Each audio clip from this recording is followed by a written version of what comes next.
नाजिर हुसैन। आज हम BPSC 143 block 1 और यूनिट 1 में हम हिंदुस्तान में रियासती सियासत की तरक्की के बारे में मालूम करेंगे। जैसे जैसे कि कंटेंट है मेरा मकासिद पहले, उसके बाद हम ऑब्जेक्टिव देखेंगे इसके क्या है, क्या ज़रूरत है हमें इसको पढ़ने की। फिर तारुफ इंट्रोडक्टरी पार्ट होगा हमारा इसका। फिर रियासती सियासत 1950 से 1960 की दिहाई में किस तरह की चेंजिंग आती हैं, किस तरीके से डेवलपमेंट होती है सियासत के अंदर। उसके बाद हम इलाकाई कुव्वतों और रियासती सियासत का उरूज किस तरीके से ये डेवलप हुई है, किस तरीके से सियासत जो है पहले के मुकाबले में बड़ी है, उरूज की तरफ गई है। और उसके बाद 1970 की दिहाई में हम देखेंगे कि किस तरीके से चेंजिंग आई है और सियासत के अंदर, हिंदुस्तानी सियासत के अंदर जो अलग अलग रियासतों की सियासत है उसके अंदर किस तरीके से चेंज आई है। उसके बाद रियासती सियासत और 1980 के बाद का वो एक इम्पॉर्टेंट इरा माना जाता है जिसके अंदर चेंजिंग आई है हिंदुस्तान की अलग अलग जो रियासतें हैं उसके बारे में। मकासद ऑब्जेक्टिव इसके बारे में मतलब हमें क्या, इसके पढ़ने के बाद हमें क्या जानकारी मिलेगी, किस तरीके से ये हमें मदद देगी हिंदुस्तान की मुख्तलिफ रियासतों की सियासत को समझने में। जैसे कि आज प्रेजेंट हमारे पास 28 रियासतें हैं और 8 जो मरकज के ज़ेरे इंतज़ाम इलाके हैं। और हिंदुस्तान की रियासत में मुख्तलिफ इलाकाई, समाजी और सियासी खुसूसियात रखती हैं। इन जैसे कि अभी रिसेंटली जो है अंडर आर्टिकल 370 जो जम्मू कश्मीर के रिलेटेड था उसको एब्रोगेट किया गया और जम्मू कश्मीर और लद्दाख का जो एरिया था उसको यूनियन टेरिटरी बना दिया गया। तो एट प्रेजेंट जो मौजूदा हमारे पास जो है 8 यूनियन टेरिटरी हैं और 28 हमारे पास स्टेट हैं। ये मौजूद रियासती सियासत का ताल्लुक मुख्तलिफ रियासतों और मरकज़ के ज़ेरे इंतज़ाम इलाकों की सियासत से है। ये मुख्तलिफ रियासतों में बनने वाली सियासी तंजीमों से मुतल्लिक यूनियन टेरिटरी और सियासी अमल और सियासी मतलब किस तरीके से यहाँ पे अलग अलग ग्रुप या अलग अलग जमात जो है मरकज से या सेंट्रल गवर्नमेंट जिसे हम कहते हैं उसके अलावा स्टेट के अंदर किस तरीके से गवर्नमेंट बनाते हैं। जैसे कि हमें मालूम है हमारे यहाँ 2 किस्म की गवर्नमेंट है, एक सेंट्रल गवर्नमेंट है, दूसरी स्टेट गवर्नमेंट है। और किस तरीके से सेंट्रल गवर्नमेंट जो है उसका असर पड़ता है रियासती स्टेट के ऊपर, किस तरीके से नई नई पार्टियां जो अगर देखा जाए किस तरीके से नई नई पार्टियां जो है वो इमर्ज होती हैं किसके अंदर, मतलब जब एक रीजनल लेवल से या स्टेट से और फिर वो नेशनल पॉलिटिकल या जो हम कहेंगे कौमी सियासत जो है उसके ऊपर किस तरीके से एक इनका असर पड़ता है। तो तारुफ जो है इसमें हम देखेंगे कि मौजूदा इकाई ये बहस करती है कि किस तरह 1950 की दहाई से हिंदुस्तान में रियासती सियासत के नमूने बदले हैं।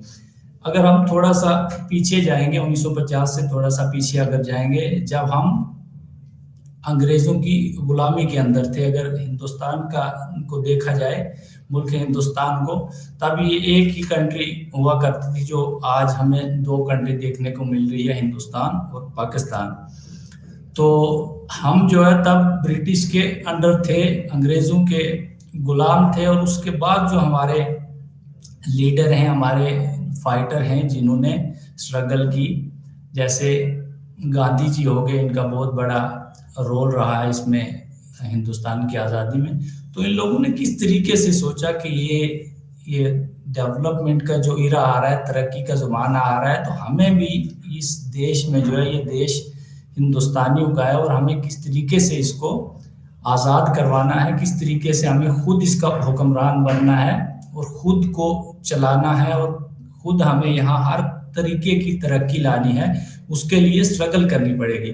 तो खैर वक्त के साथ साथ जो है 1947 में ये कामयाबी भी मिलती है, हिंदुस्तान आज़ाद हो जाता है। और उसके बाद बड़ी चीज़ ये कि कानून बनता है यहाँ पे, जो 26 जनवरी 1950 में लागू किया जाता है उसके अंदर इस तरह के प्रोविजन रखे जाते हैं कि किस तरीके की सियासत होगी और किस तरीके से जो रीजन होंगे या बाकी इलाके होंगे, छोटे छोटे यूनिट्स होंगे, जैसे पहले कुछ प्रोविंस हुआ करते थे इसके ब्रिटिश के दौर में। तो 1950 में जब ये मुकम्मल हुआ हमारा कानून भी, तो यहाँ कुछ पार्ट बनाए गए थे, जैसे कि यहाँ मैंने मेंशन भी किया है इसके अंदर पार्ट ए, बी, सी और डी के अंदर। यहाँ इस 4 कैटेगरी के अंदर स्टेट को बांटा गया था, 4 अलग अलग हिस्से के अंदर इनको बांटा गया था। लेकिन जैसे ही वक्त के साथ तब्दीली आती है तो यहाँ पे कुछ रीऑर्गेनाइजेशन एक्ट आते हैं, कुछ इस तरह की कमीशन बनती हैं, कमेटी बनती हैं जो इस चीज के लिए जोर देती हैं कि यहाँ पे हमें जो है क्या करना है कि जो स्टेट होंगी, जो इलाके होंगे, उनके अंदर जो है हमें एक इस तरह की मतलब अलग से हमें जो है लैंग्वेज के बेस पे और कल्चर के बेस पे हमें स्टेट को अलग अलग करना है। पहले तो यह 4 कैटेगरी में इनको डिवाइड किया गया है। तो खैर 1956 के अंदर जो है एक रीऑर्गेनाइजेशन एक्ट आता है जिसमें ये तरमीम की जाती है और इसके अंदर हमारे पास 14 रियासत जो हैं वो बन के आती हैं और 6 यूनियन टेरिटरी। तो जैसे कि हमें मालूम है कि कुछ स्टेट जो है वो लैंग्वेज के बेस पे भी बनाई गई थी। क्यों बनाई गई थी? ये इसलिए कि एडमिनिस्ट्रेटिव भी लोग जो है ज़्यादा से ज़्यादा एडमिनिस्ट्रेशन में, मतलब ओवरऑल मोटिव क्या था, मकसद क्या था कि किस तरीके से हमें हमारी जो रियासत हैं अलग अलग जो सेंटर के साथ जुड़ी हुई हैं और किस तरीके से हमें इनको तरक्की देनी और किस तरीके से ओवरऑल तरक्की की तरफ हमें किस तरीके से अपनी रियासतों को ले जाना है। तो उसके लिए ज़रूरी था कि यहाँ तरमीम की जाए। अलग अलग कमेटी आई जिसमें लैंग्वेज के बेस पे कहा गया, कल्चर के बेस पे कहा गया, रीजनल बेस पे कहा गया। खैर 1956 में जो तरमीम की जाती है इसके अंदर जो है 14 स्टेट हमारे पास आती हैं और 6 यूनियन टेरिटरी जो सेंटर के ज़ेरे इंतज़ाम चलाई जाती है। उसके बाद क्या होता है कि मेन अगर देखा जाए तो 1950 से लेके 1969 तक 1969 तक डोमिनेंट रही है कांग्रेस सेंटर में। तो जाहिर सी बात है अगर एक पॉलिटिकल पार्टी सेंटर में डोमिनेंट है तो उसका असर बाकी इलाकों पे, बाकी रियासतों पे पड़ेगा। तो यहाँ पे एक शिफ्ट आती है, चेंज आती है जाके 1969 में, जबकि नॉन कांग्रेस गवर्नमेंट बनती है, हुकूमत बनती है। उससे पहले कांग्रेस ही डोमिनेंट रही। जैसे पंडित जवाहरलाल नेहरू जो है वो प्राइम मिनिस्टर रहे, तब उनका ये दौर गुजरा एक हिसाब से चैलेंजिंग हम जिसे कहेंगे कि एक दौर रहा है। इस दौर के अंदर बहुत सारी, क्योंकि नई कंट्री जो है आज़ाद हुई है, इकोनॉमिकली अगर देखा जाए तो इतनी डेवलप नहीं थी, इतनी एडवांस नहीं थी। तो इन सारी चीज़ों को देखते हुए तो अगर देखा जाए तो इनका जो दौर रहा है एक सक्सेसफुल रहा है। लेकिन वही है कि सियासत के अंदर अगर मेन चीज़ देखी जाए तो वो इंटरेस्ट रहता है। जैसे ही डेवलपमेंट होती गई, वहीं अगर हम देखेंगे तो बीजेपी का इमरजेंस जो है, बीजेपी का नाम भारतीय जन संघ जो है, पहले ये श्यामा प्रसाद मुखर्जी ने 1951 में इसकी बुनियाद रखी। तो चलते चलते पहले तो इतनी उरूज पे नहीं थी ये पार्टी, आहिस्ता आहिस्ता जो है इसकी भी ये पार्टी भी तरक्की करती गई और तरक्की करते करते लास्ट में 1980 में ये जो है भारतीय जनता पार्टी का नाम दिया जाता है। और भारतीय जनता पार्टी 1980 में जो अपना मैनिफेस्टो बनाती है तो उसमें कुछ इस तरह के इश्यूज को रखा जाता है, जैसे कि बहुत सारी स्टेट्स जो हैं, पहले जैसे प्रोविंसेस के बारे में मैंने बताया कि ये 4 कैटेगरी में की गई थी। तो जम्मू और कश्मीर भी जो है ये एक प्रोविंशियल स्टेट थी जो राजा इस पे रूल करते थे। तो होता क्या है यहाँ पे 1947 में कुछ कबायली पाकिस्तान से अटैक करते हैं आके। तो यहाँ के जो उस टाइम महाराजा थे हरि सिंह, उन्होंने क्या किया कि उनके एडवाइजर थे शेख अब्दुल्ला। तो उनसे शेख अब्दुल्ला ने इन्हें एडवाइस किया कि हो सकता है कि पाकिस्तान अटैक करके हमें अपने कब्जे में ले ले, और हमें क्या करना चाहिए कि हिंदुस्तान से हेल्प मांगनी चाहिए कि हम अपने आप को सेफ कर सकें इस अटैक से। खैर वही बात होती है, हरि सिंह जो जाते हैं वो जाके एक इंस्ट्रूमेंट करते हैं जिसको दिया जाता है नाम इंस्ट्रूमेंट ऑफ एक्सेशन, और अंडर आर्टिकल 370 जो हिंदुस्तान के आइन का एक हिस्सा था जिसको एब्रोगेट किया गया है 2019 के अंदर। अब जो है ये जम्मू कश्मीर यूनियन टेरिटरी बना दिया गया है। इसका लद्दाख भी पहले इसी का हिस्सा था, अब 2 यूनियन टेरिटरी बना दी गई है। तो हम बात कर रहे थे किस तरीके से यहाँ चेंज आती है, किस तरीके से ये जो 1950 से लेके 60 तक का एरा है, और 60 से 70 का जो इसके अंदर किस तरीके से रियासतों ने जो है वो डेवलप किया। और वहीं करते करते अगर हम देखेंगे तो जब ये सारी चीज़ें हुई तो आहिस्ता आहिस्ता इलाके के अंदर भी जो छोटे छोटे जो स्टेट थी बाकी वाली, तो वहाँ कुछ इस तरह के रीजनल पॉलिटिकल पार्टीज भी जो है हिस्सा लेने लगी। वो भी पॉलिटिकल में काफ़ी उनका भी राइज हुआ और आहिस्ता आहिस्ता बढ़ने लगी आगे की ओर। और जाके उसने भी क्या किया, नेशनल पॉलिटिक्स के ऊपर, जो कौमी सियासत हम कहेंगे, उसके ऊपर इसका भी एक बहुत बड़ा असर पड़ा। तो उसके बाद अगर हम देखेंगे तो कांग्रेस का गाबा हिंदुस्तान की सियासत की तरफ इशारा करता है कि रियासी सियासती बुनियाद पर थी। कौमी सियासत का एक नमूना मरकजी हुकूमत पर एक गालिब कब्जा था। मतलब उसके बाद अगर हम देखेंगे तो जब कांग्रेस का कहेंगे हम कि डोमिनेंट इरा खत्म होता है, जाहिर सी बात है कि कोई भी चीज़ है वो कोई भी पार्टी अगर देखा जाए, जैसे एक इंटरनेशनल स्कॉलर हैं मार्गेंथो, वो ये कहते हैं कि international relation is struggle for power. तो जो रिलेशंस होते हैं एक दूसरे के साथ बनाए जाते हैं इंटरनेशनल लेवल पे, अगर हम देखेंगे तो अगर उसी को हम स्टेट के कंटेक्स्ट में देखेंगे तो इसका मतलब यही है कि इंटरेस्ट रहता है। और उसके बाद आहिस्ता आहिस्ता क्या हुआ कि कांग्रेस 1969 के बाद जो है, जबकि नॉन कांग्रेस की गवर्नमेंट बनी, तो तब आहिस्ता आहिस्ता कमज़ोर होना स्टार्ट हो गई। जब ये कमज़ोर होना स्टार्ट हो गई तो दूसरी जो पार्टी थी,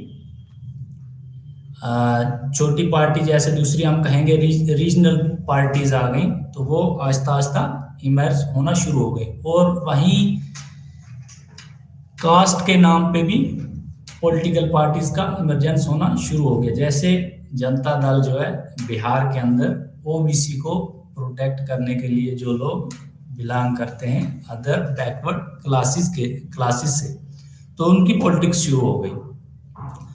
तो इसी तरीके से हम यूपी के अंदर अगर देखेंगे तो बीएसपी बहुजन समाज पार्टी जो दलित लोगों को रिप्रेजेंट करती है।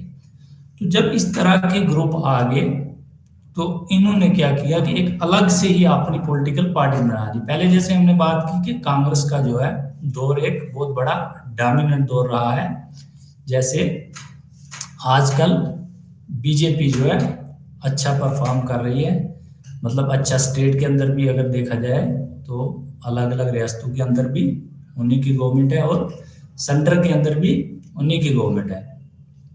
तो चेंज कहाँ पे आती है, जब ये पॉलिटिकल पार्टीज जो है अलग अलग रीजन के नाम पे, कोई पॉलिटिकल पार्टीज कास्ट के नाम पे जब इमरजेंस होती है, जब ये नमूदार होती है, तो ये एक बहुत बड़ी चेंज लाती है। चेंज कैसे लाती है, आप मान के चलिए कि जो लोग कांग्रेस से भी आहिस्ता आहिस्ता जो है कांग्रेस पार्टी का भी डिक्लाइन होना स्टार्ट हो गया। उसका रीज़न क्या रहा जैसे हम देखते हैं कि दो टाइप के हमारे पास गवर्नमेंट है, सेंटर और स्टेट गवर्नमेंट। तो थ्रू फेडरल सिस्टम जो है पावर डिस्ट्रीब्यूट किए जाते हैं सेंटर और स्टेट के अंदर। तो जब इक्वल पावर डिस्ट्रीब्यूट ना हो या सेंटर में अलग गवर्नमेंट हो और जो बाकी के इलाके हैं उनमें कोई अलग हुकूमत हो, तो तब असर तो पड़ता ही है। चाहे उसमें हम ये बात करेंगे कि पैसे का लेन देन होता है, ओवरऑल स्टेट की तरक्की होती है, तो हमेशा हर पॉलिटिकल पार्टीज यही सोचती है कि मैं अपनी पॉलिटिकल पार्टीज जो होगी उसको कोशिश किया जाए या किस तरीके से दूसरी जो छोटी या रीजनल पॉलिटिकल पार्टीज हैं उनको किस तरीके से साथ में लिया जाए। तो खैर ये करते करते तो जो हम बात कर रहे थे कि 1980 में बीजेपी आती है, तो ये एक बहुत बड़ी पार्टी इमर्ज होती है किसके अगेंस्ट, कांग्रेस के अगेंस्ट होती है। हालांकि उतना ज़्यादा पहले ये इसका रोल रहा नहीं, लेकिन कोशिश इनकी जारी रही। और वहीं देखिए आपके फिर 2014 के अंदर नरेंद्र मोदी आते हैं, तो लगातार उन्होंने दूसरी बार भी क्या किया कि इलेक्शन जीतते हैं, जीत के कंट्री को और मुल्क को एक तरक्की की ओर ले जाना चाहते हैं। सेम वही सिचुएशन है जो हम देख रहे थे 1950 से लेके 1969 तक कांग्रेस के दौर में, कि कांग्रेस किस तरीके से। अच्छा, इसी दौरान बीच में जो है इमरजेंसी भी आती है। क्यों इमरजेंसी आती है? जब कास्ट के नाम पे, रीजन के नाम पे, इवन के रिलीजन के नाम पे जब ज्यादती होती है, तो लोग ऑटोमेटिकली जो है कोशिश करते हैं कि अगेंस्ट इंसर्जेंसी आती है। जैसे कि मिजोरम के अंदर देखो, उसके बाद नेक्स्ट स्लाइड वाला देखो, छत्तीसगढ़ के अंदर हो गया, वेस्ट बंगाल के अंदर हो गया। उसके बाद जम्मू कश्मीर का देखो, एक अलग से ही मतलब इनकी पहली भी साइड्स के थ्रू मतलब लोग ये चाहते हैं कि हम खुद अपने वोट के जरिए या खुद हम जो है ये डिसाइड करेंगे कि हमें किस तरीके से कहाँ रहना है, किसके साथ रहना है, इस चीज़ की डिमांड की गई। तो अगर देखा जाए तो कश्मीर जो है 1947 से लेके 2019 तक जो है ये अपना इनके पास कॉन्स्टिट्यूशन था, अपना स्टेट जो है ये सिस्टम चलाती थी। तीन चीज़ों को छोड़ के जो सेंटर के पास थे, defence, foreign affair and communication, ये तीन चीज़ें जो थी ये सेंटर के पास थी। बाकी जितनी भी चीज़ें थी वो कश्मीर जो स्टेट थी उसके पास थी। इससे पहले जो है जैसे मैंने बताया कि 1947 जो इंस्ट्रूमेंट ऑफ एक्सेशन होने से पहले जो है यहाँ पे राजा रूल करते थे। तो इसका हिंदुस्तान की आज़ादी जब हुई है उससे कोई ताल्लुक नहीं था, क्योंकि ये जैसे बाकी हिंदुस्तान में प्रोविंशियल स्टेट थी लेकिन वो अंडर थी उनके ब्रिटिश के, लेकिन ये अलग से ही अपने यहाँ रूल था। तो लेकिन वक्त बदला, हालात के साथ साथ जो है जब हिंदुस्तान आज़ाद हुआ, दो कंट्री के बीच इसको दो कंट्री में डिवाइड किया गया, जिसे हम हिंदुस्तान और पाकिस्तान देखते हैं। तो तब फिर ये जो इंस्ट्रूमेंट ऑफ एक्सेशन था इसमें इस तरह की कंडीशन रखी गई कि जो है ये इस आर्टिकल के थ्रू जो है इंडिया के साथ जोड़े जाएंगे। लेकिन डिमांड पहले से ही, इंसर्जेंसी जो है मतलब पहले से ही ये इनका रहा इस स्टेट का कि हमें जो है खुद एक सेपरेट स्टेट चाहते हैं। हालांकि एग्जिस्टेंस करना बड़ा मुश्किल है, एक छोटी स्टेट का, स्टेट के लिए कंट्री बनना तो रिसोर्सेज की ज़रूरत होती है, तो इतना कुछ करना पॉसिबल नहीं था, लेकिन एक डिमांड थी। खैर, इस कन्फ्लिक्ट को ख़त्म करने के लिए जिसमें आम लोग मर रहे थे, उसके बाद अगर हम देखेंगे हमारे तहफ़्फ़ुज़ करने वाले लोग जो सिक्योरिटी फोर्सेस थे उनकी जानें जा रही थी। तो जो सेंट्रल गवर्नमेंट थी उन्होंने 5 अगस्त 2019 को एब्रोगेट करते हैं, इसको हटा देते हैं आर्टिकल 370 को। लेकिन इससे पहले यहाँ बहुत सारे यहाँ पे इस तरह के हादसात हुए हैं जिसमें लोगों की जानें गई हैं, बहुत बड़े बड़े मुजाहिदीन के द्वारा अटैक भी हुए हैं। तो इन सब चीज़ों को लेके गवर्नमेंट ने ये डिसीजन लिया कि इसको रिमूव किया जाए। और यहाँ भी जो है अगर देखा जाए, नेशनल कॉन्फ्रेंस जो है, जो शेख अब्दुल्ला जैसे कि मैंने बताया था एडवाइज़र था इसका हरी सिंह का, जो उस टाइम के रूलर थे यहाँ पे 1947 तक, तो उन्हीं के ही फाउंडर, उन्हीं को पार्टी है ये नेशनल कॉन्फ्रेंस, जो कि आज भी अभी भी सरकार में आए हैं ये लोग। उमर अब्दुल्ला चीफ मिनिस्टर हैं, अभी यूनियन टेरिटरी है ये, सेंटर के द्वारा चलाई जाती है। तो इन्होंने क्या किया कि ये इस रीजनल पार्टी का भी जो है बहुत बड़ा रोल रहा है, इसमें अगर देखा जाए तो सेंट्रल गवर्नमेंट में जो कौमी गवर्नमेंट है हमारी हिंदुस्तान की गवर्नमेंट है। उसके अलावा बहुजन समाज पार्टी का जैसे मैंने बताया कि ये भी इमर्ज होती है एक पॉलिटिकल पार्टी। किसके लिए पेन, मतलब किसका पेन, किसका दर्द, उन लोगों का, दलित लोगों का, कि जिनको डिस्क्रिमिनेट किया जाता है इस बेस पे, उनसे वो अनटचेबल उन्हें कहा जाता है। तो जब उन लोगों को ये लगा कि हमें डिस्क्रिमिनेशन किया जा रहा है बाय अपर कास्ट, तो उन्होंने खुद का ही अपनी एक पार्टी का बुनियाद रखी, बहुजन समाज पार्टी जिसे बोला जाता है, और क्या किया कि खुद से ही फिर इलेक्शन लड़े। तो कहने का मतलब क्या है कि जब पॉलिटिकल पार्टी, एक ही पॉलिटिकल पार्टी जब डोमिनेट हो जाती है, तो तब इस तरह के क्राइसिस या इस तरह के लोग जो हैं या इस तरह के ग्रुप निकल के आते हैं जो इनको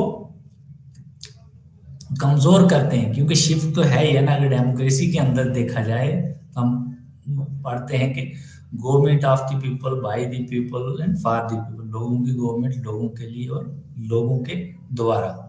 तो जाहिर सी बात है कि यहाँ चेंजिंग होना ज़रूरी है, लाजमी है, चेंजिंग आएगी। फिर अगर देखा जाए तो पंजाब में एक बहुत बड़ा इंसिडेंट होता है और उसके बाद इमरजेंसी लगानी पड़ती है वहाँ इंदिरा गांधी के द्वारा।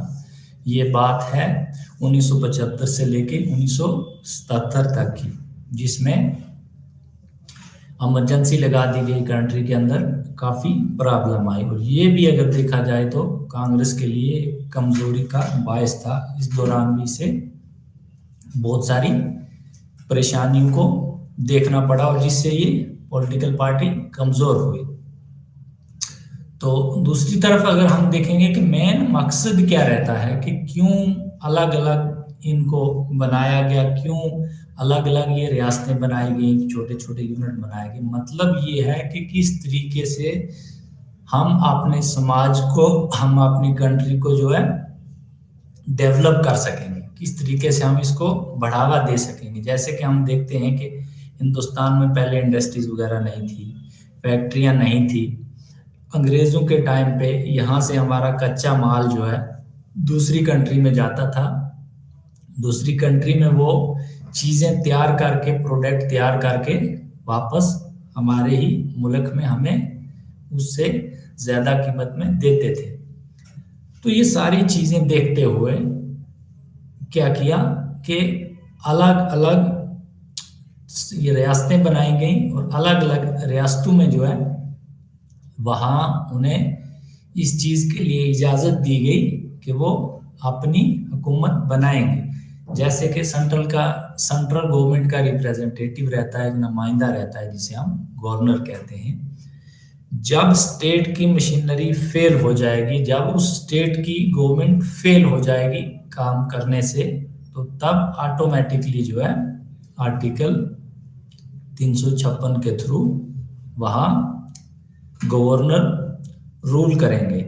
जैसे इससे पहले यहाँ पे जम्मू कश्मीर में गवर्नमेंट थी, वो गवर्नमेंट अलायंस था बीजेपी का और पीडीपी का, तो वो अलायंस उनका टूटता है। तो उसके बाद ऑटोमेटिकली गवर्नर रूल लग जाता है। तो अभी तक रहा, रिसेंटली फिर इलेक्शन हुए और ये गवर्नमेंट बनी, ये हमारे पास एक एग्जाम्पल है। तो हम जो है आर्टिकल 356 के थ्रू जो है देखते हैं कि स्टेट के अंदर जब ये मशीनरी फेल हो जाती है तो उसके बाद स्टेट वाले, तो उसके बाद सेंट्रल का गवर्नर वहां पे रूल करते हैं। तो मेन मकसद हमारा इस सब्जेक्ट को पढ़ने का यही है कि हमें किस तरीके से हमें स्टेट की जो अलग अलग, मतलब हमारे कंट्री जो इंडिया है इसकी जो मुख्तलिफ रियासतें हैं, किस तरीके से वो खुद की गवर्नमेंट बनाते हैं, किस तरीके से वहाँ इलेक्शन होते हैं और किस तरीके से इसकी डेवलपमेंट होती है, इसकी तरक्की होती है। और साथ में क्या है कि ये तो जाहिर सी बात है कि कन्फ्लिक्ट, क्राइसिस, इंसर्जेंसी ये आते ही आते हैं। अगर कहीं भी आप देखेंगे, हिटलर जैसे लोग जो हैं वो डेमोक्रेटिक तरीके से गवर्नमेंट में आते हैं और बाद में किस तरीके से वो रूल करते हैं कंट्री के ऊपर। तो इसीलिए डेमोक्रेसी के अंदर जो है शिफ्ट आती है, चेंज आती है कि कोई पूरा मतलब फुल पावरफुल ना बन जाए, बल्कि उसको अगर किसी को रूलर बना रहे हैं लोग तो फिर वो आंसरेबल भी होना चाहिए, जवाबदेह होना चाहिए। ऐसा ना हो कि वो एक डिक्टेटर बन के बैठ जाए, भले स्टेट की बात हम करें या फिर कौम पूरी सेंट्रल गवर्नमेंट की बात करें हिंदुस्तान के अंदर। तो अलग अलग स्टेट के अंदर फिर आस्ता आस्ता, जैसे मैंने बताया कि पहले 14 रियासत जो है ये बनी है, 6 यूनियन टेरिटरी, तो उसके बाद फिर आस्ता आस्ता स्टेट जो है नई स्टेट जोड़ना शुरू किया, क्रिएट होती गई कुछ लैंग्वेज के बेस पे। हमारे पास पंजाब में देख लो, पंजाबी बोलने वाले, जम्मू कश्मीर में अगर देखा जाए तो कश्मीरी बोलने वाले लोग, हालांकि दूसरे भी हैं लेकिन मेजोरिटी अगर देखी जाए तो कश्मीरी बोलने वाले। हिंदी बेल्ट स्टेट हमारे पास आ जाएंगे, यूपी को देखो, उसके बाद बिहार को देखो, उसके बाद बंगाल में देखो बंगाली बोलने वाले, तो उड़ीसा में उड़िया बोलने वाले। इसी तरीके से अलग अलग जो है, राजस्थान देख लो, राजस्थानी बोलने वाले। तो इसका एक ये भी हुआ, इस मकसद के लिए भी इन्हें लैंग्वेज के बेस पे किया गया कि अपनी लैंग्वेज में जब लोग जो है एक तरफ होके, मतलब एक एरिया के लोग जो एक लैंग्वेज बोलने वाले, तो उससे आसानी से समझेंगे ये एडमिनिस्ट्रेटिव सिस्टम को, तो खुद से ही फिर ये इसका एक हिस्सा बनेंगे। और हिस्सा बनने के बाद क्या होगा कि ओवरऑल अगर देखा जाए तो स्टेट की डेवलपमेंट होगी, कंट्री की डेवलपमेंट होगी। तो इससे ओवरऑल डेवलपमेंट हिंदुस्तान की अगर देखा जाए तो उस पर बहुत बड़ा एक फर्क पड़ेगा। उसके बाद अगर हम देखें तो 1980 की दहाई के बाद के अगर हम देखें यहाँ पे, तो हिंदुस्तान की रियासत जो है उन्होंने अलग अलग तरीके से, मतलब वहाँ जब, जैसे कि हमें बताया कि अब किसका डोमिनेंस खत्म होता है, अब जो यहाँ पे कांग्रेस गवर्नमेंट है, कांग्रेस गवर्नमेंट का आस्ता आस्ता डिक्लाइन होना स्टार्ट हो जाता है। तो जब कांग्रेस का डिक्लाइन शुरू हो जाता है तो यहाँ कुछ पॉलिटिकल पार्टीज अलग से बनती हैं। वो क्या करती हैं, फिर आस्ता आस्ता जो सेंटर की गवर्नमेंट है उसके ऊपर एक बहुत बड़ा इम्पैक्ट डालते हैं। तो जैसे कि कांग्रेस पार्टी के फाउंडर एओ ह्यूम थे, 1885 में इन्होंने इसकी बुनियाद रखी। ये रिटायर्ड सिविल सर्वेंट थे उस टाइम की, जो यहाँ की गवर्नमेंट थी, ब्रिटिश गवर्नमेंट थी। तो इन्होंने इसकी बुनियाद रखी थी। तो फिर यही पार्टी जो है इसने तकरीबन ऑलमोस्ट 70 साल तक इसने रूल किया। लेकिन यहाँ हम ये देख रहे हैं कि किस तरीके से ये रीजनल जो है, रीजनल पॉलिटिकल पार्टीज किस तरीके से इमर्ज होती हैं और रीजनल पॉलिटिकल पार्टीज किस तरीके से अपना एक इम्पैक्ट डालती हैं दूसरी स्टेट्स के ऊपर। तो अगर देखा जाए, जैसे कि हमने बात की ओबीसीज की, कि इनके लिए अलग से जनता दल बिहार में एक पार्टी का ओरिजिन होता है, तो वो क्या करते हैं कि मेन इन्हीं को लेके, यादों को लेके क्या करते हैं कि अपनी पॉलिटिकल कैरियर को स्टार्ट करते हैं। जैसे अभी भी हम सेंटर में देखते हैं कि बीजेपी के पास अपनी इतनी मेजोरिटी नहीं थी कि वो खुद की गवर्नमेंट बना पाए, उनको कोलेशन करना पड़ा किसके साथ, दूसरी पार्टीज के साथ। उस कोलेशन से क्या हुआ कि एक हिसाब से अगर देखा जाए तो कमजोर सरकार रहती है। अगर दूसरी पार्टी जिसने इसमें हिस्सा लिया, जो साथ जुड़ी हुई है, तो हमेशा पॉलिटिक्स में कहते हैं ना, सियासत में जो है इंटरेस्ट की बात होती है। मैं तो इंटरेस्ट कभी भी इंसान का बदल सकता है। तो पहले जैसे 2 टर्म अगर देखा जाए तो अच्छी इन्होंने शुरुआत की। यूपी के अंदर देखो इन्हीं की गवर्नमेंट है, बीजेपी की।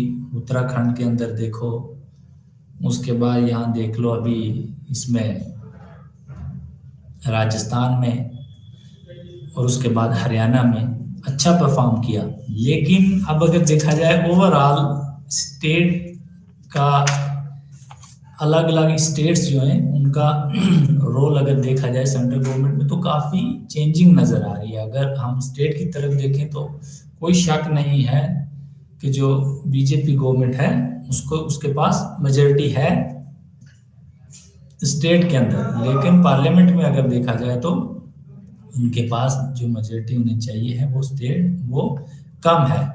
उसमें प्रॉब्लम क्या होती है कि जब आप कोई भी कानून बनाओगे तो तब आपको अगर दूसरे लोगों की, दूसरी पॉलिटिकल पार्टीज की राय अलग होगी और मेजॉरिटी पार्टी जो है उसकी राय अलग होगी, तो तब कानून पास करने में पार्लियामेंट के अंदर थोड़ी सी प्रॉब्लम आती है। इसलिए हमेशा जो है इसी चीज़ पे जोर दिया जाता है कि हमारी मेजॉरिटी रहे और हम खुद से ही कानून बना पाए।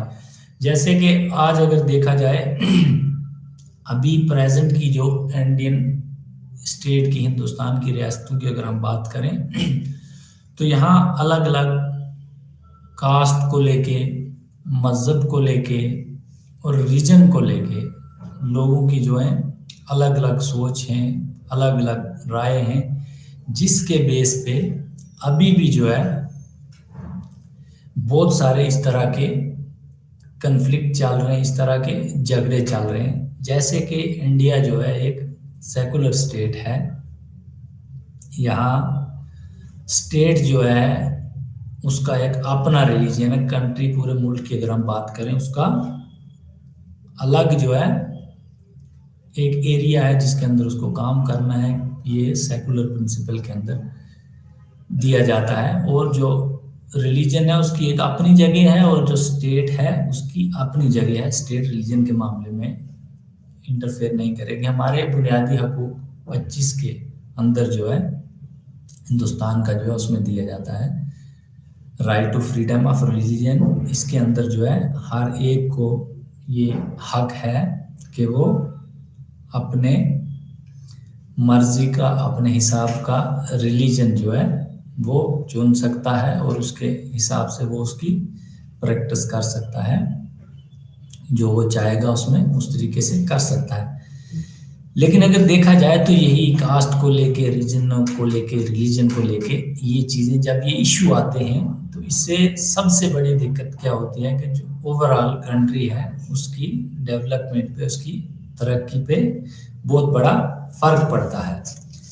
फर्क ये पड़ता है, आप मान के चलिए कि अगर किसी कंट्री के खुद के ही इंटरनल इतनी प्रॉब्लम्स होंगी, अंदरूनी ही इतने मसले होंगे, तो फिर वो इस डेवलपमेंट के दौर के अंदर किस तरीके से अपने आप को वो कंट्री डेवलप कर सकेगी। जैसे इंडिया जो है आज अगर देखा जाए तो पूरी दुनिया में बहुत तेजी से तरक्की करने वाली कंट्री के अंदर शामिल किया जाता है। क्यों?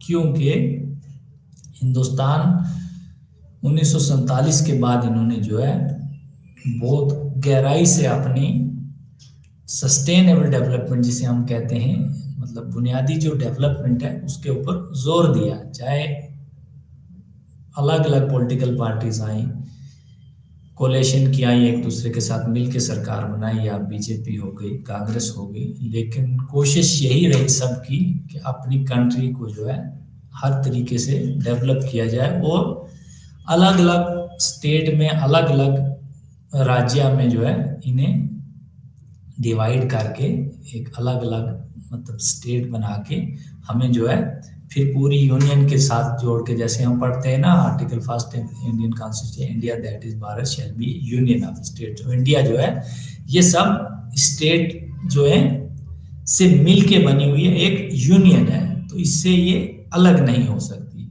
जैसे कि गवर्नमेंट अगर चाहेगी, पार्लियामेंट अगर चाहेगी, उसको लग रहा है कि हमें इस एरिया को, इस स्टेट को जो है यूनियन टेरिटरी में डिवाइड करना है, या फिर हमें इसको स्टेट बनाना है, वो एडमिनिस्ट्रेटिव कन्वीनियंस भी देखा जाता है उसमें, उस एरिया की डेवलपमेंट के हिसाब से देखा जाता है, या डिमांड हो किसी की स्टेट की लेके, कुछ स्पेशल स्टेटस के लिए डिमांड करते हैं।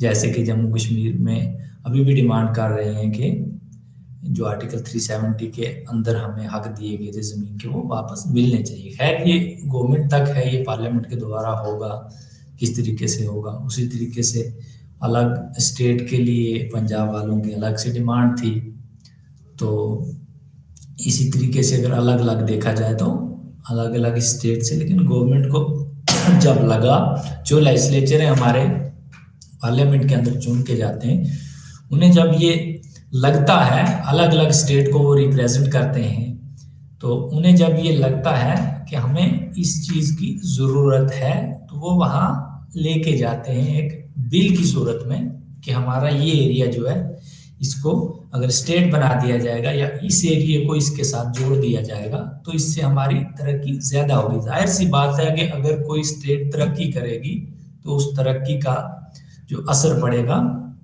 वो ओवरऑल सियासत पे पड़ेगा, ओवरऑल जो हिंदुस्तान की हुकूमत होगी उस पे पड़ेगा।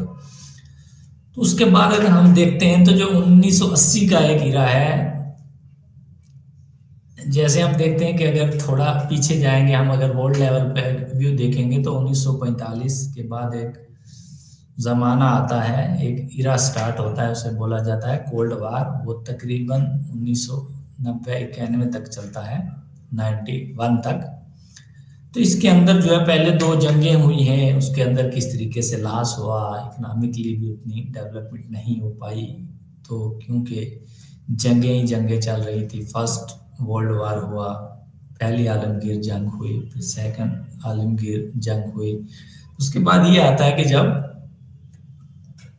कंट्रीज क्या करती है कि ये सिर्फ एक अल्फाज की वार थी, एक जंग जो है एक लफ्ज़ों की जंग थी, इसमें कोई वेपन यूज़ नहीं किया गया।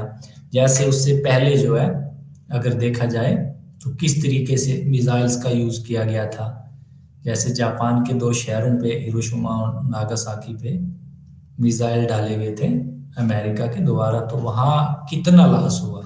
अभी भी जो है वहाँ पे जो लोग पैदा हो रहे हैं तो उन्हें फिजिकली प्रॉब्लम रहती है, तो उसका इम्पैक्ट जो है दूसरी कंट्री पे भी पड़ा, दूसरी जो स्टेट है नियर बाई की उससे भी पड़ा। इसीलिए अवॉइड किया जाता है जंग को एंड पीस को मेंटेन किया जाता है। जैसे यूएनओ ऑर्गेनाइजेशन जो है 1945 के अंदर बनाई गई है कि किसी भी अगर कंट्री का इंटरनेशनल लेवल पे डिस्प्यूट होता है तो ये कोशिश करते हैं कि हमें जो है अमन को बहाल करना है पूरे वर्ल्ड के अंदर, पूरी दुनिया के अंदर, क्योंकि लड़ाई झगड़ा किसी चीज़ का हल नहीं है, बल्कि इसको बातचीत के ज़रिए सुलझाया जाए। जैसे हिंदुस्तान के लिए एक बहुत बड़ी प्रॉब्लम बनी हुई थी कश्मीर का मसला, अब ये एब्रोगेट करने के बाद कुछ ना कुछ थोड़ी सहूलियत आई है, 370 को हटाने के बाद कुछ ना कुछ सहूलत हुई है, लेकिन फिर भी अभी भी ये मसला जो है नेशनल या इंटरनेशनल लेवल पे देखा जाए तो वैसे ही ये है। तो कहने का मतलब ये कि ये एग्जांपल लेने का यही हुआ कि किस तरीके से मतलब ये जो कोल्ड वार ख़त्म होता है तो उसके बाद आता है ग्लोबलाइजेशन, इरा ऑफ ग्लोबलाइजेशन, मतलब इंटरकनेक्टेडनेस, एक दूसरे के साथ जुड़ना, एक दूसरी कंट्री के साथ जुड़ना। जाहिर सी बात है कि अगर आप किसी मुल्क के साथ अच्छे रिलेशन रखोगे, अच्छे ताल्लुकात रखोगे, तो आप इंपोर्ट एक्सपोर्ट चीज़ों को करोगे। टेक्नोलॉजी जैसे हो गई, सिक्योरिटी पर्पज से अगर देखा जाए, जैसे Modi ji act east policy बनाते हैं, इसमें क्या करते हैं कि अपने ताल्लुकात अच्छा बनाने के लिए दूसरी कंट्री के साथ और सिक्योरिटी पर्पज से अपनी कंट्री को प्रोटेक्ट करने के लिए, क्योंकि इस दौर में जो है ना थ्रेट बहुत है कंट्री को, हर एक कंट्री को, तो वो अपनी सेफ्टी एंड सिक्योरिटी के लिए कोशिश करती है दूसरी कंट्री के साथ इस तरह के रिलेशन बनाया जाए। तो इनकी बात कर रहे थे हम स्टेट की, तो अलग अलग स्टेट के अंदर जो है किस तरीके से मतलब डेवलपमेंट होगी, और अलग अलग स्टेट के अंदर किस तरीके से पॉलिटिकल पार्टीज जो हैं वो आती हैं और क्या करती हैं कि अपना एक रोल प्ले करती हैं। जबकि जैसे पंचायती राज सिस्टम के अंदर ये हक दिया गया है कि हम ग्रास रूट लेवल से, एक लो लेवल से हम किस तरीके से गांव के अंदर एक प्रधान या सरपंच बनाया जाए, मतलब ग्राउंड लेवल से सियासत के बारे में जानकारी रखना। और फिर इसको जब आप यहाँ रीजनल लेवल पे एक स्टेट के अलग अलग डिस्ट्रिक्ट के अंदर आप इन फेजेस से गुजर के जाओगे, तो जाहिर सी बात है कि एक अच्छा एक्सपीरियंस गेन करोगे, एक अच्छा आपको तजर्बा मिलेगा, और वो तजर्बा आपका आगे जाके फिर आप नेशनल लेवल पे या सेंट्रल लेवल पे की जो सियासत होगी उसमें हिस्सा ले पाओगे। और उस हिस्सा से क्या होगा कि आपकी जो राय होगी, जो आपकी सोच होगी, उससे कम से कम जो ओवरऑल हमारे मुल्क की तरक्की है, ओवरऑल जो हमारी कंट्री है वो डेवलप करेगी। जैसे कि हम अभी देखते हैं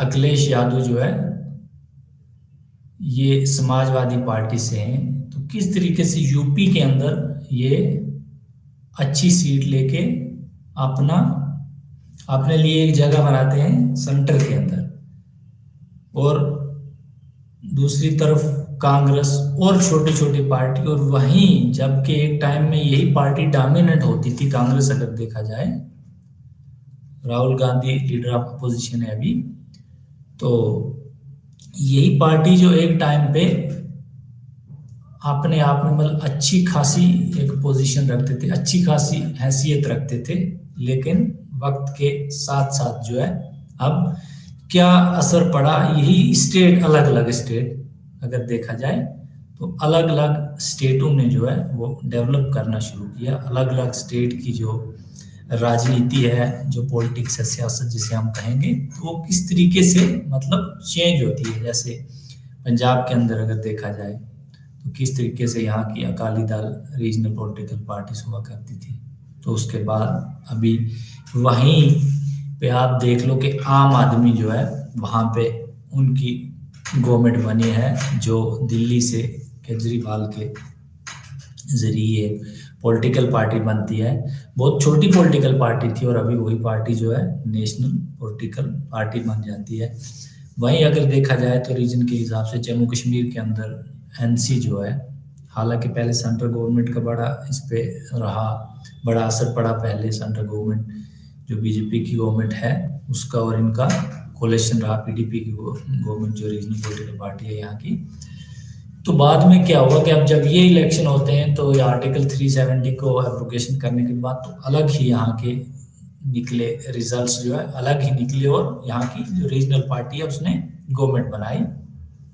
अलग अलग राजस्थान के अंदर देखा जाए तो बीजेपी की गवर्नमेंट्स है, उसके बाद अगर हरियाणा में देखा जाए तो बीजेपी की गवर्नमेंट है। तो इस पे क्या होता है कि कभी कभी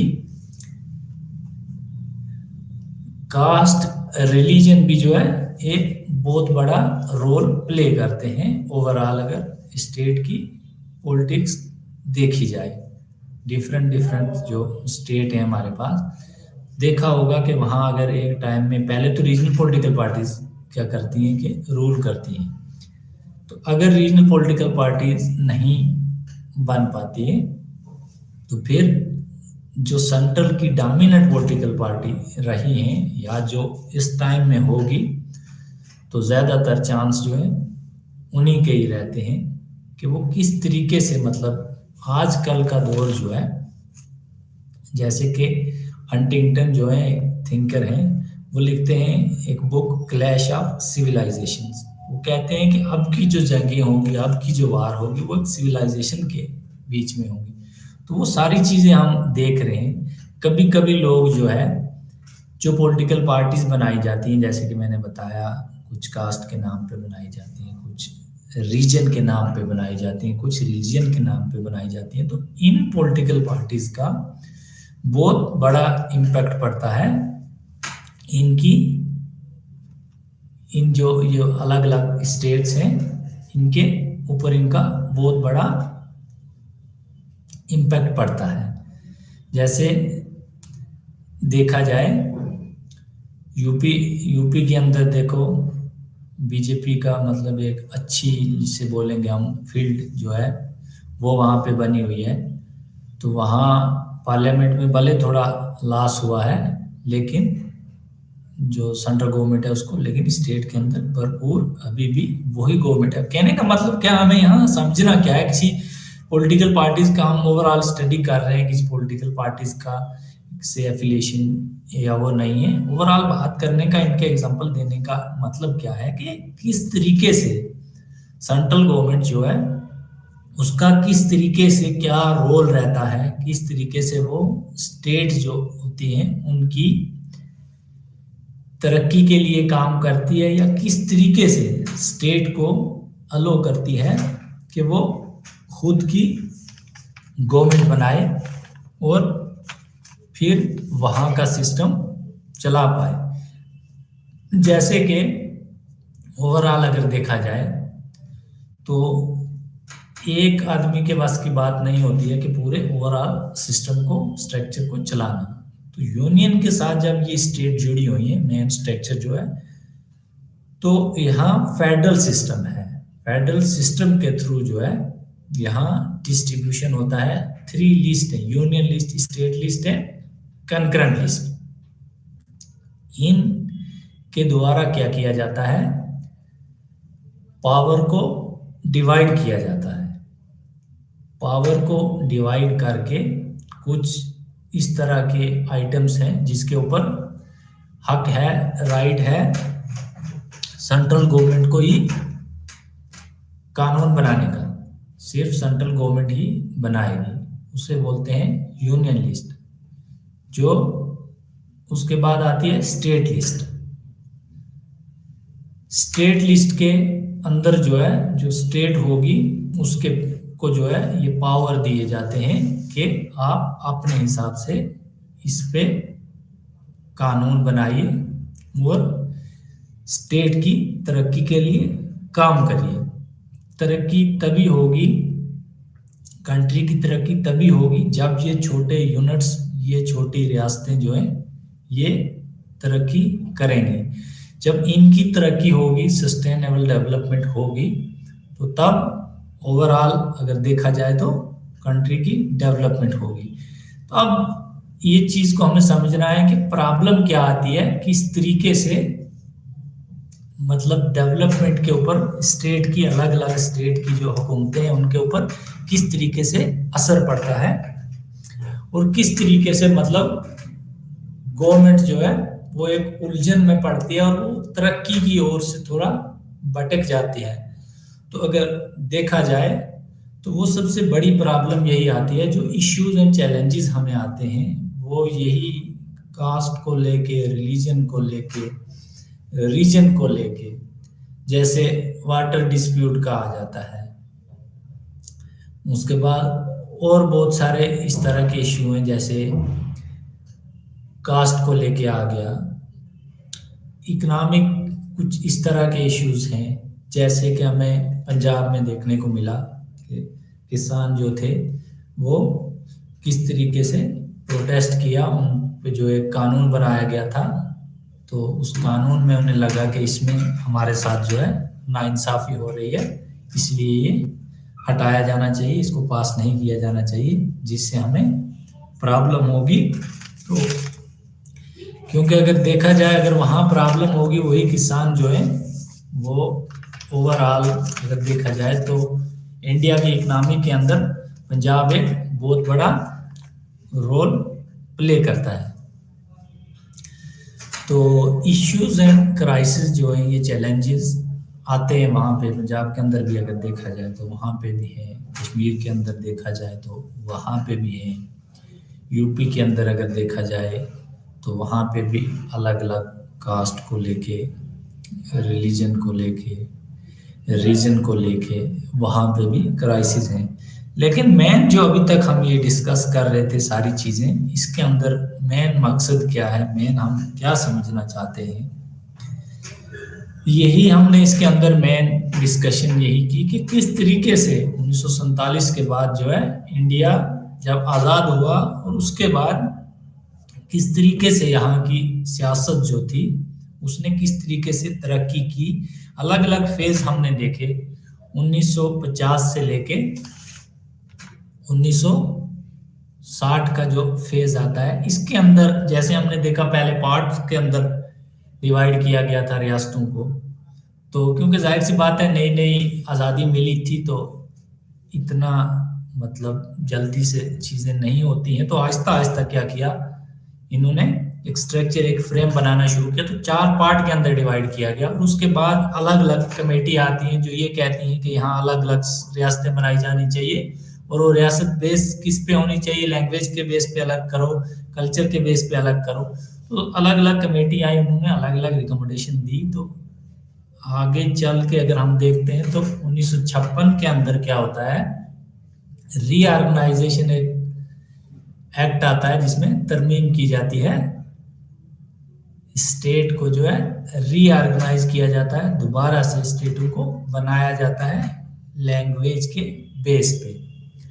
तो 14 स्टेट जो है लैंग्वेज के बेस पे बनी थी, 6 यूनियन टेरिटरी बनी थी। उसके बाद अगर हम देखेंगे तो आहिस्ता आहिस्ता करते करते एक एक स्टेट जो है वो जुड़ती जा रही है किसके साथ, यूनियन के साथ, और स्टेटों को जहां लग रहा है कि इस स्टेट को इससे सेपरेट किया जाए, 2 स्टेट, एक स्टेट है अगर तो इसकी 2 बनाई जाए, एक स्टेट बना दिया एक यूनियन टेरिटरी, या 2 को डिवाइड करके, मतलब एक को डिवाइड करके 2 स्टेट बना दिया गया। मतलब वो जिस तरीके से भी गवर्नमेंट को कन्वीनियंस थी तो उसी हिसाब से वो किया गया। अलग अलग डिमांड के बेस पे भी कुछ स्टेट को स्पेशल स्टेटस दिया गया है, नॉर्थ ईस्टर्न स्टेट जो है उनमें प्रोटेक्ट किया गया लैंड और जॉब को।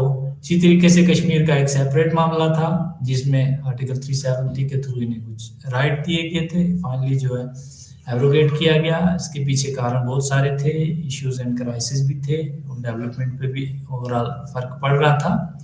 तो इसको क्या किया गया, एब्रोगेट किया गया, किस लिए कि कंट्री के अंदर एक अमन आए, पीस आए, बहाली आए, जिससे डेवलपमेंट हो।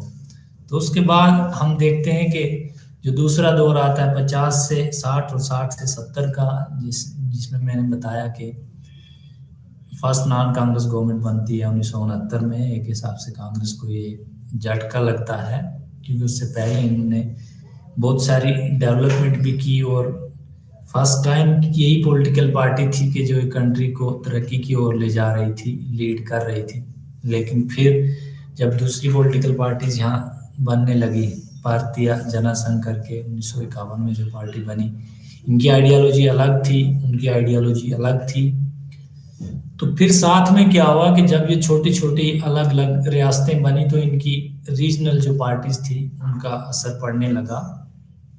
तो करते करते ये जो कन्फ्लिक्ट आ गया, नक्सलाइट्स वाला आ जाता है, इंसर्जेंसीज जो हैं वो अलग अलग स्टार्ट हो जाती हैं। जैसे पंजाब के अंदर खालिस्तान वाला आ जाता है, कश्मीर के अंदर अलग से ही फ्रीडम स्ट्रगल के लिए किया जाता है, और उसके बाद दूसरी अगर हम देखेंगे स्टेट के अंदर नागा एंड मिजोरम, इनकी अलग से एक नॉर्थ ईस्ट स्टेट के अंदर स्टार्ट हो जाती है मूवमेंट। तो उसके बाद अगर देखा जाए जो आरएसएस है, ये एक अलग से एक रीजनल ऑर्गेनाइजेशन आती है, तो ये अलग से डिमांड रखती है। दूसरी अगर मुस्लिम्स की तरफ से देखा जाए तो अलग अलग जो है आती हैं। कुछ तो हम ये कहेंगे कि प्रेशर ग्रुप के टाइप में आते हैं जो इम्पैक्ट करते हैं सेंट्रल गवर्नमेंट के अंदर, ओवरऑल जो है गवर्नमेंट होती है उसके अंदर। तो अलग अलग कहने का मतलब ये हुआ, इसमें पूरा हमें डिस्कस करने से हमें पता क्या चलता है कि किस तरीके से हमारे इंडिया के अंदर जो है किस तरीके का सिस्टम है, किस तरीके से अलग अलग स्टेट जो है वजूद में आई और फिर किस तरीके से वो स्टेट जो है अभी तरक्की कर रहे हैं। जैसे कि हम देखते हैं कि लेजिस्लेटिव असेंबली और लेजिस्लेटिव काउंसिल जो है कुछ स्टेट 6 स्टेट है इंडिया के अंदर, 7 थी पहले, जम्मू कश्मीर को जो है यूनियन टेरिटरी बनाया गया तो वो अब जो है सिर्फ लेजिस्लेटिव असेंबली है। तो कुछ स्टेट के अंदर दोनों ये दी गई हैं, तो कुछ जो है वहाँ सिर्फ असेंबली दी गई है, कुछ यूनियन टेरिटरी है उनमें लेजिस्लेटिव असेंबली भी नहीं है, सेंटर के द्वारा उस पर राज किया जाता है। तो कुछ स्टेटों के अंदर मतलब अलग अलग जो है प्रोविजन बनाया गया है। जैसे नॉर्थ ईस्ट का बताया मैंने, तो वहाँ कुछ स्पेशल प्रोविजन रखे गए, ऑटोनॉमस कुछ डिस्ट्रिक्ट्स हैं उनमें इस तरह के हकूक दिए गए। तो ओवरऑल अगर देखा जाए तो इंडिया जो है लार्जेस्ट डेमोक्रेटिक कंट्री है, बहुत बड़ी मतलब लोकतंत्र कंट्री है जिसमें लोगों के द्वारा ही रूल किया जाता है। वायलेशंस होते हैं और मेन इस सब्जेक्ट को हमें पढ़ने का मतलब यही है, मेन हमें इससे यही मिलता है, यही पता चलता है कि इंडिया का किस तरह का स्ट्रक्चर है। एक तरफ से किस तरीके से प्रेसिडेंट जो है नॉमिनल हेड है, रियल एग्जीक्यूटिव प्राइम मिनिस्टर आ जाएंगे, पार्लियामेंट 2 हाउसेज हैं, स्टेट गवर्नमेंट है, सेंट्रल गवर्नमेंट है, और किस तरीके से ये अलग अलग जो है स्टेट जो कल्चर के बेस पे कुछ हुई, लैंग्वेज के बेस पे अलग अलग स्टेट्स जो हैं वो बनी हुई हैं, और वो स्टेट किस तरीके से तरक्की कर रही है। मेन मकसद क्या है कि इस टेक्नोलॉजी के दौर में जो कंट्रीज हैं, जो मुल्क हैं, वो ये रियासतें हैं हमारी कंट्री के अंदर, जो अलग अलग रियासतें हैं, तो वो किस तरीके से तरक्की कर रही हैं और किस तरीके से तरक्की को आगे बढ़ा रही हैं।